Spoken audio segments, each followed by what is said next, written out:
Il y a plusieurs façons de mener un cabinet comptable. Il y a les comptables, ce qu'on a connu nous dans tout début, dans mes débuts d'artisan. Les comptables qui comptent, voilà, qui alignent les chiffres et qui disent un certain nombre en bas.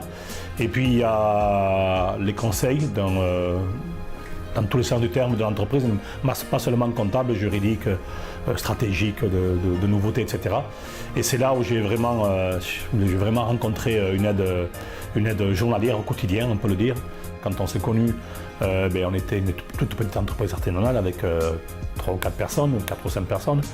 Et puis donc ils ont été là pour contribuer à notre développement. Voilà, ils ont su répondre à tous nos besoins et les conseils nous ont été, je dirais, plus que utiles, puisque je pense même que sans ces conseils-là, en toute objectivité, et je détache le côté affectif et personnel en disant ça, la progression de notre entreprise n'aurait pas été possible sans l'apport de la Sogeca. Moi, ça a commencé en 88, pendant une dizaine d'années, à faire de la conception de maisons individuelles. Donc je conçois des projets de maisons et de petits bâtiments.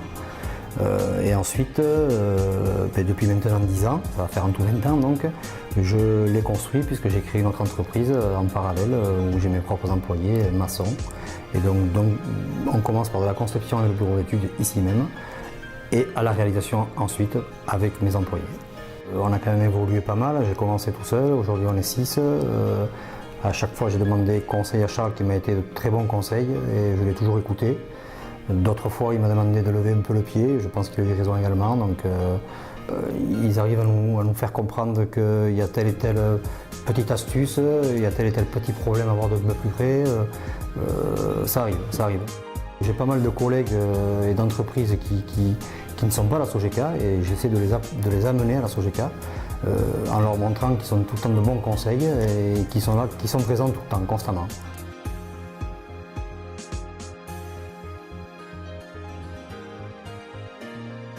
Notre société donc intervient dans un créneau, une niche qu'on appelle le chronotachygraphe. C'est ce qu'on appelle plus communément le mouchard, dans ce qui vient donner les temps de vitesse, de conduite, les distances parcourues et la vitesse des véhicules industriels.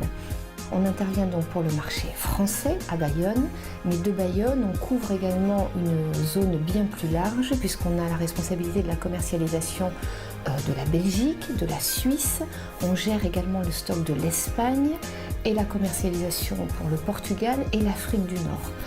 La Sogeca est arrivée devant ce qui était pour nous un peu une énigme, c'est-à-dire comment transformer ces données qui semblaient n'avoir aucun sens au vu de la législation française en des données étant parfaitement conformes à ce qui était demandé par le fisc. Et ça ne leur a posé aucun problème. Ils ont été très rassurants immédiatement en disant non, c'est une simple question d'adaptation.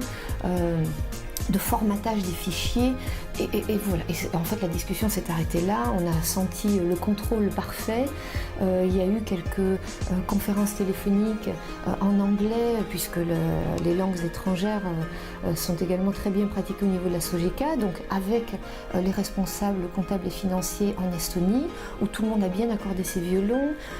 La Sogeca s'est mise en lien direct avec eux, on n'est quasiment pas intervenu, ils se sont très bien compris tout de suite.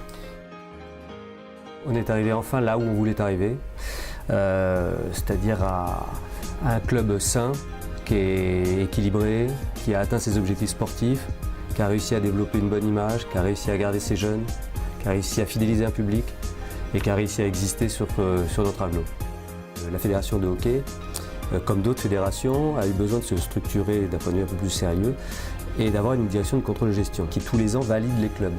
Et la Sogeca était là à ce moment-là et nous a aidés à bâtir des budgets, à respecter les budgets et à voir plus loin. Laure m'a dit, c'est une entreprise puisque c'est une société anonyme à but sportif, mais effectivement, on ne peut pas redresser un club, même si c'est un club professionnel, comme une entreprise. Donc il faut comprendre le tissu local, il faut comprendre les aspirations que peuvent avoir des partenaires, il faut comprendre les recettes, il faut comprendre toute cette philosophie du sport qui est quand même très particulière. Moi, j'avais pas besoin de gens qui essayaient de me dire bon, les choses peuvent se passer comme ci ou comme ça. Moi, je voulais la vérité et avec eux, je savais que j'aurais la vérité, mais que j'aurais les outils derrière pour atteindre le redressement qui était notre objectif.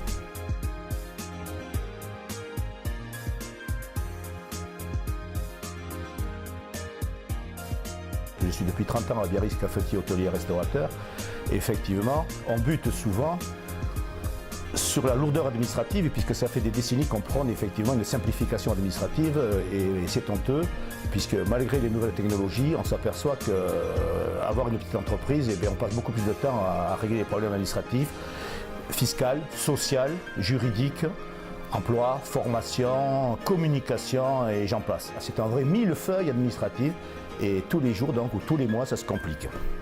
La grande force de la Sogeca, c'est d'avoir un sens de la proximité de l'entreprise, être aussi la proximité avec les hommes, c'est-à-dire on peut arriver très facilement à les toucher et avoir le professionnel, l'expert de la Sogeca connaît très bien l'entreprise et je crois que cette association, justement, et ce rapprochement, cette qualité de réponse fait que entre les cafetiers, hôteliers et restaurateurs et la Sogeca, c'est une très bonne association.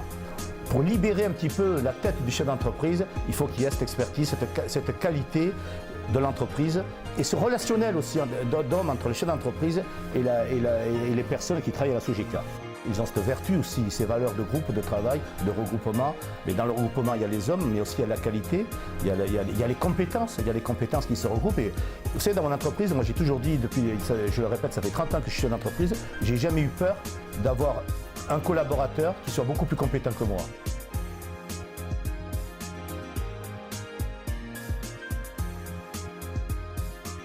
Para mí, la verdad que el encontrarme con Charles fue, yo le llamo golpe de suerte o llamarle como quieras, porque ya desde el primer día me demostró que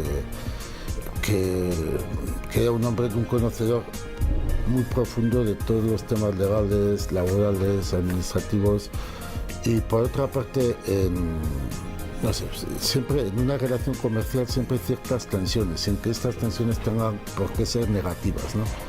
Y entonces, para mí, el poder descargar todos estos temas que yo trataba directamente con mi gente de Francia antes, el poder descargarlos en Charles ya fue una liberación de una problemática. Poder trasladar todo esto a Charles, el decir, oye, todos los temas de salarios, remuneraciones, costes, todo eso lo discutes con Charles, que él conoce la legislación, porque claro, son legislaciones que van cambiando y te meten una ley que te perjudica, te suben un poco el coste por un lado, pero te dan otras ventajas por otro. Y todo esto, como nosotros desde aquí desconocíamos, para mí el empezar con Sogeca fue una liberación total, sobre todo de los temas administrativos, que es de lo que se trataba. Hombre, la pena es que se va perdiendo el contacto personal, porque antes iba, aunque sea a firmar, iba con cierta frecuencia a Anglet.